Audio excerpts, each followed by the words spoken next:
Assalamualaikum warahmatullahi wabarakatuh. Nama saya Arfi Hasanah dengan NPM 21570310001. Saya dari Fakultas Matematika dan Ilmu Pengetahuan Alam Universitas Lampung, jurusan Matematika tahun 2021. Saya alumni dari SMA N11 Jakarta dan hobi saya saat ini adalah menonton film. Untuk alasan saya memilih program studi matematika adalah untuk mengembangkan keterampilan analisis saya. Di sini saya akan menjelaskan secara singkat tentang sejarah bahasa Indonesia serta kebijakan pemerintah yang menyertai eksistensi bahasa Indonesia dengan bahasa saya. Bahasa Indonesia. Bahasa Indonesia dikenal berawal dari bahasa Melayu. Ia tumbuh dan berkembang dari bahasa Melayu sejak abad ke-7 dan dipergunakan sebagai bahasa penghubung. Bahasa Melayu yang digunakan di wilayah Nusantara dalam pertumbuhannya dipengaruhi oleh corak budaya daerah.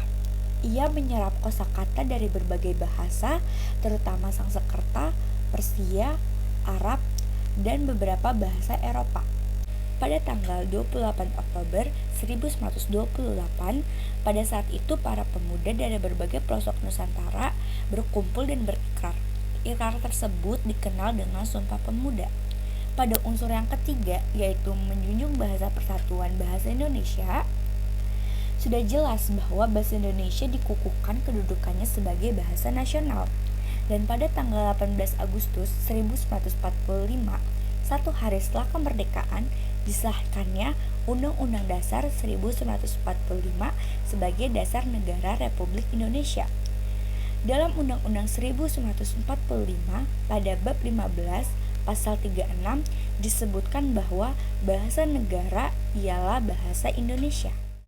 Kalian tahu nggak sih peristiwa apa saja yang berkaitan dengan lahirnya bahasa Indonesia? Jadi pada tahun 1801 itu disusunnya ejaan resmi bahasa Melayu. Pada tahun 1908 itu berdirinya penerbitan buku bacaan yaitu Taman Baca Rakyat.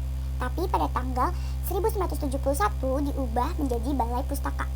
Pada tanggal 28 Oktober 1928 pengukuhan bahasa Indonesia sebagai bahasa persatuan. Pada tahun 1933 berdirinya Angkatan Sastrawan Muda Punjaan Baru. Pada tahun 1936 menyusunnya tatanan bahasa baru Bahasa Indonesia. Setelah itu terjadi Kongres Bahasa 1 yang terjadi di Solo pada tanggal 25-28 Juni 1938 tentang usaha pembinaan dan pengembangan bahasa Indonesia. Pada tanggal 18 Agustus 1945 itu penetapan bahasa Indonesia sebagai bahasa negara pada pasal 36. Pada tanggal 19 Maret 1947 itu ada ejaan Republik Indonesia. Pada tanggal 16 Agustus 1972 itu meresmikan penggunaan ejaan yang disempurnakan.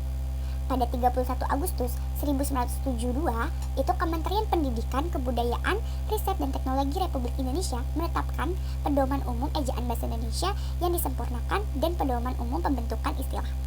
Pada tanggal 30 November 2015 ditetapkan peraturan Kementerian Pendidikan, Kebudayaan, Riset dan Teknologi Republik Indonesia tentang pedoman umum ejaan bahasa Indonesia.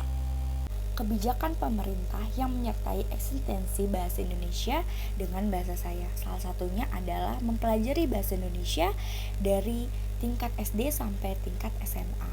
Di situ bahasa Indonesia adalah salah satu mata pelajaran wajib yang harus dipelajari.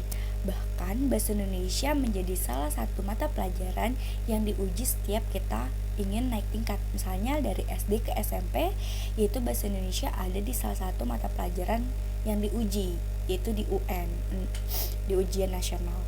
Dan dari SMP ke SMA dan SMA ke kuliah, ke universitas. Dan juga di universitas, mahasiswa juga diwajibkan untuk belajar bahasa Indonesia di 1 semester. Maka dari itu, dengan adanya kebijakan pemerintah seperti ini, membuat eksistensi bahasa Indonesia tetap eksis sampai sekarang. Sekian dari saya, kurang lebihnya mohon maaf. Wassalamualaikum warahmatullahi wabarakatuh.